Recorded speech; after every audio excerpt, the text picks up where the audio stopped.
দেবুকে বলল, কিচ্ছু হবে না, আমি এই কাজটা প্রথমবার করছি না, আর কেউ জিজ্ঞেস করলে বলে দেবো মাছ সাপ্লাই করতে যাচ্ছি। আসলে ভগৎ শহরের চাকচিক্যের মধ্যে কিছু বাড়তি রোজগারের জন্য চুরির রাস্তা বেছে নিয়েছিল। ভগৎ এর আগেও ওরকম মাল অন্য জায়গায় পৌঁছে দিয়েছে, কিন্তু দেবু এরকম কাজ প্রথমবার করছিল। প্রত্যেকবার তো ভগৎ সোজা রাস্তা ধরে শহরে চলে যায়, কিন্তু এইবারে কোনো একটা কারণে পুলিশ ওখানে যাতায়াত করা সব গাড়ির তল্লাশি করছিল। তাই ওরা জঙ্গলের ভেতরের রাস্তা ধরল। অন্ধকারের ঘোমটা মাথায় দিয়ে দাঁড়ানো লম্বা লম্বা গাছের জঙ্গলের মাঝখান দিয়ে গাড়িটা চলে যাচ্ছিল, কিন্তু তখনই ওই নিরিবিলি জঙ্গলের মধ্যে কারোর চিৎকারের আওয়াজ শোনা গেল। দাঁড়াও, দাঁড়াও, আমার জন্য দাঁড়াও, দাঁড়াও। ভগৎ চিৎকারটা পাত্তা দিল না আর অটো চালাতে থাকলো, কিন্তু আস্তে আস্তে চিৎকারটা কাছে আসতে লাগলো। আর কিছুক্ষণ পরে হঠাৎ সাদা পোশাক পরা একজন ব্যক্তি রাস্তায় বেরিয়ে এলো আর রাস্তার মাঝখানে দাঁড়িয়ে পড়ল। তার শরীর থেকে রক্ত বেরোচ্ছিল আর জামা কাপড় পুরো রক্তে ভেজা ছিল। এটা দেখে ভয় জগৎ আর দেবুর গলা শুকিয়ে কাঠ হয়ে গেল। দেবু ভয়ের চোটে চিৎকার করে বলতে লাগলো, কাকা দাঁড়াবে না, কাকা দাঁড়াবে না বলছি।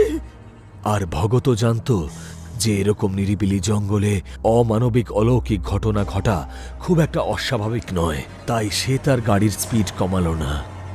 অটোটা একদম কাছে আসতেও ওই লোকটা একটুও সরল না, তাই ভগৎ জোরে ব্রেক মারল। অটো থামতেই ওই লোকটা ভগতের কাছে এলো।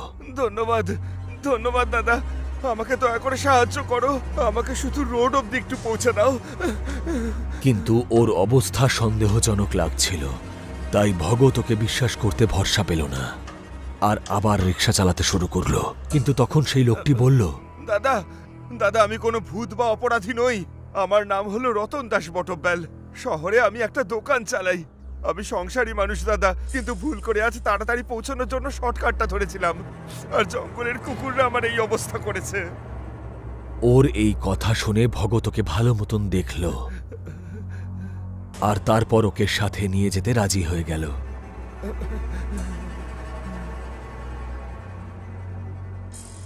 কিন্তু বটব্যাল যেই অটোতে বসতে যাবে, ঠিক তখনই ওর শার্টের পকেট থেকে একটা স্বর্ণ মুদ্রা পড়ে গেল।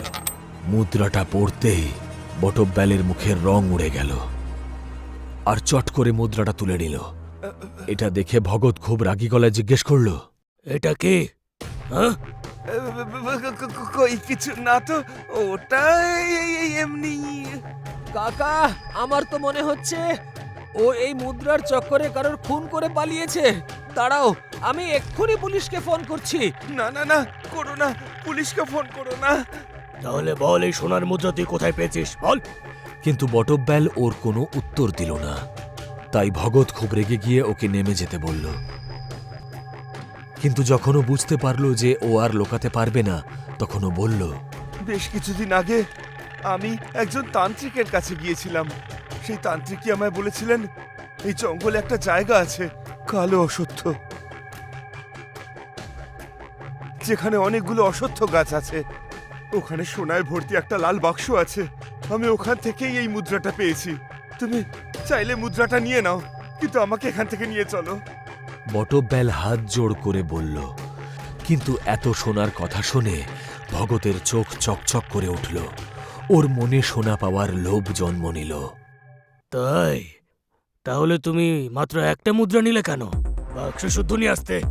ব্যাপারটা তো সহজ নয়, ওটা অভিশপ্ত সোনা, ওর উপরে অসুখের অভিশাপ আছে। অসুখ? হ্যাঁ, অসুখ, একটা রক্ত পিপাসু প্রেত। সেই ওই বাক্সটাকে পাহারা দেয়, আর ও কিছু মানুষ খেকো পশুদের পুষে রেখেছে। এমন পশু যার শরীরটা বানরের মতো, কিন্তু মাথাটা নেকড়ের। ওর নজর এড়িয়ে আমি ওই বাক্সটা প্রায় নিয়েছিলাম, কিন্তু তারপরে না জানি কিভাবে ভুল করে আমি চোট পেয়ে গেলাম, আর ওই প্রেতটা আমার এই দশা করলো। কারণ ও রক্তের গন্ধ পায়। বটব্যাল আঁচড়ের ক্ষতস্থান থেকে ঝরতে থাকা রক্তের দিকে ইশারা করে বলল। এটা শুনে ভগৎ আর দেবু দুজনেই স্তব্ধ হয়ে গেল। কারণ ওই প্রেতটা বটব্যালের রক্ত ঝরার গন্ধ পেয়ে এখানেও আসতে পারে। এটা শুনে বটব্যাল বলল, না না, ও এত দূর আসতে পারবে না। ও ওই অশ্বত্থ তলার বাইরে যায় না। আমরা এখানে সুরক্ষিত আছি। কিন্তু যদি তোমরা চাও তাহলে ওই সব সোনা তোমরা উদ্ধার করতে পারো। শুধু কোনোভাবে ওই লাল বাক্সটা অবধি পৌঁছে যাও। আর হ্যাঁ, তারপরে তোমাদের আর কেউ কিছু করতে পারবে না, কারণ তান্ত্রিকের কথা মতন যতক্ষণ বাক্সটা তোমাদের কাছে থাকবে ওই প্রেতটা তোমার কোনো ক্ষতি করতে পারবে না। আর তাই জন্যই বাক্সটা সোনা আর প্রাণ দুটোর জন্যই খুবই দরকারি। কিন্তু মনে থাকে যেন, ও কিন্তু রক্তের গন্ধ পায়। বটব্যালের কথা শুনে দেবু ভয় পেয়ে গেল। ও ভগতকে বলল এসব ঝামেলায় পড়ার কোনো দরকার নেই, কারণ কোনো গন্ডগোল হলে প্রাণের মায়া ত্যাগ করতে হবে। কিন্তু ভগত সেসবে কান দিল না। ওর তো শুধু সোনা চাই, কারণ ওই কথায় আছে না যে মানুষের মনে যখন ধনসম্পত্তির লোভ জন্মায় তখন সে ভালো মন্দের বিচারবোধ হারিয়ে ফেলে। আর সেই সোনার লোভে ভগত মাছের ক্রেটের ওপর রাখা ছুরিটা তুলে নিল আর দেবুকে নিয়ে জঙ্গলে চলে গেল।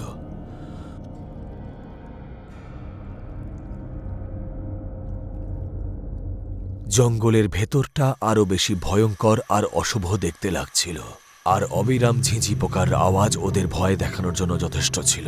কাকা, কাকা শোনো না, চলো না ফিরে যাই। আমার খুব ভয় করছে। মুখ বন্ধ কর আর চুপচাপ চল।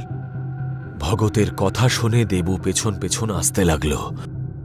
আর তখনই ঝোপের মধ্যে থেকে এক ঝাঁক চামচিকে বেরিয়ে এলো, যা দেখে দেবু খুব ঘাবড়ে গেল।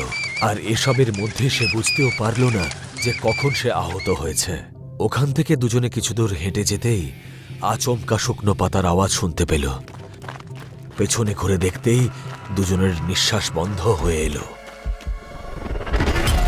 কারণ সেখানে সেই মানুষ খেকো দাঁড়িয়েছিল যার কথা বটব্যাল বলেছিল। ওকে দেখে দুজনে অন্ধের মতন দৌড়তে লাগলো। আর ছুটতে ছুটতে ভগত বুঝতে পারল যে দেবুর পায়ের আওয়াজ পাওয়া যাচ্ছে না। ও পেছন ফিরে দেখল, আর তখন দেবুকে অশ্বত্থ গাছের ডাল হাওয়ায় ঝুলিয়ে রেখেছে, আর ওর উপরে বসেছিল সেই প্রেতটাই। এমনিতে ভগত খুব সাহসী মনের মানুষ ছিল, কিন্তু এরকম দৃশ্য দেখে ও ভয় কাঁপতে শুরু করল। এর রক্তের গন্ধটা একদম জোয়ান।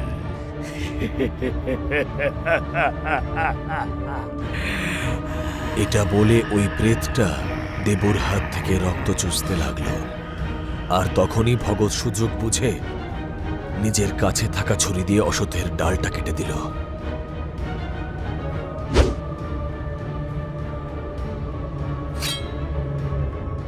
আর দেবুকে মুক্ত করে দিল। এটা দেখে প্রেতটা খুব রেগে গেল, আর ওর একটা ইশারায় সব মানুষ খেকো জন্তু ওদের ঘিরে ফেলল। চারিদিকে পশুগুলোকে দেখে ওরা ভেবে নিয়েছিল যে এবার ওদের মৃত্যু অনিবার্য। কিন্তু ঠিক তখনই একজন বৃদ্ধা মহিলা মশাল ছড়ে ওদের উপর আক্রমণ শুরু করল, আর তার সাথে কিছু একটা অন্য ভাষায় মন্ত্র পড়তে লাগলো, যার ফলে সেই প্রেতটা আর পশুগুলো সেখান থেকে চলে গেল। ভগত কিছু বোঝার আগে বা বলার আগেই সেই বৃদ্ধা বললেন, চলে যাও, ওরা ফিরে আসবে, ফিরে আসবে ওরা। যদি প্রাণে বাঁচতে চাও তাহলে ওদের আসার আগে পালাও এই জঙ্গল থেকে, চলে যাও। ওই বৃদ্ধা ওদের পালিয়ে যেতে বলছিল। ঠিক তখনই দেবুর হাতের আঘাতের ওপর তার নজর পড়ল, আর সে স্তব্ধ হয়ে গেল। এই ক্ষতটা তো প্রেতের কামড়ের ক্ষত। হ্যাঁ, কিন্তু আমরা শহরে গিয়ে ওষুধ লাগিয়ে নেব। শহরের কোনো চিকিৎসা নেই। চলো আমার সঙ্গে, আমাদের হাতে সময় খুব কম, তাড়াতাড়ি কিছু করতে হবে, না হলে পুরো হাতটা পচে যাবে। এরপরে ওরা দুজন ওই বৃদ্ধা মহিলার সাথে তার বাড়িতে গেল। দেবুর অনেক রক্তক্ষরণ হয়েছিল, তাই তাকে বিশ্রাম নিতে বলে ভগৎ ওই বৃদ্ধা মহিলার সাথে ওষুধ আনতে বেরিয়ে গেল। ঠিক তখনই খাওয়ার জলের খোঁজ করার জন্য দেবু একটা ঘর খুলল। আর দরজাটা খুলতেই দেবু এমন দৃশ্য দেখল যা দেখে ওর অন্তরাত্মা কেঁপে উঠল। ও কোনো কিছু না ভেবে ভগৎকে আটকানোর জন্য ওখান থেকে ছুটল, কিন্তু বাইরে বেরোনোর আগেই কেউ একটা পেছন থেকে ওর মাথায় আঘাত করল আর সে অজ্ঞান হয়ে গেল। দেবু ঘরের ভেতরে এমন কি দেখেছিল আর সে কেন ভগৎকে আটকানোর চেষ্টা করল জানার জন্য আগামী পর্ব